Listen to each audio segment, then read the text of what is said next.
महाराज अम्बरीश परम भक्त थे और एकादशी व्रत के बड़े ही प्रसिद्ध व्रती थे।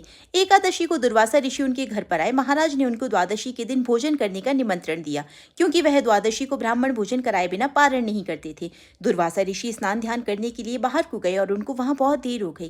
द्वादशी थोड़ी देर के लिए ही थी, उसके बाद त्रयोदशी हो जाती थी और शास्त्रों की यह आज्ञा है कि एकादशी व्रत करके द्वादशी को पारण करना चाहिए। ब्राह्मणों की आज्ञा से इस दोष के परिहार के लिए राजा ने एक तुलसी का पत्ता ले लिया। इतने में दुर्वासा ऋषि आ गए और बिना आज्ञा लिए हुए राजा की तुलसी दल ले लेने पर वे आग बबूला हो गए और उन्होंने क्रोधित हो महाराज को शाप दिया। तुझे जो यह घमंड है कि मैं इसी जन्म में मुक्त हो जाऊंगा, वह मिथ्या है। अभी तुम्हें 10 बार और जन्म धारण करने पड़ेंगे।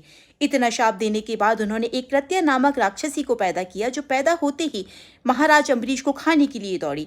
भक्त की यह दुर्दशा भगवान से देखी नहीं गई। उन्होंने शीघ्र सुदर्शन चक्र को आज्ञा दी। उसने कृत्या को मारकर दुर्वासा ऋषि का पीछा किया। दुर्वासा जी तीनों लोकों में भागते फिरे, पर किसी ने उन्हें आश्रय नहीं दिया। अंत में वे भगवान विष्णु के पास गए और उनकी आज्ञा से लौटकर महाराज अम्बरीश के चरणों पर आ गए। राजा ने चक्र को स्तवन करके शांत किया। इसके बाद विष्णु भगवान ने प्रकट होकर दुर्वासा ऋषि से कहा कि आपने हमारे भक्त को शाप दिया है, उसे मैं ग्रहण करता हूँ। उनके बदले में मैं 10 बार शरीर धारण करूंगा। जय श्री हरि विष्णु।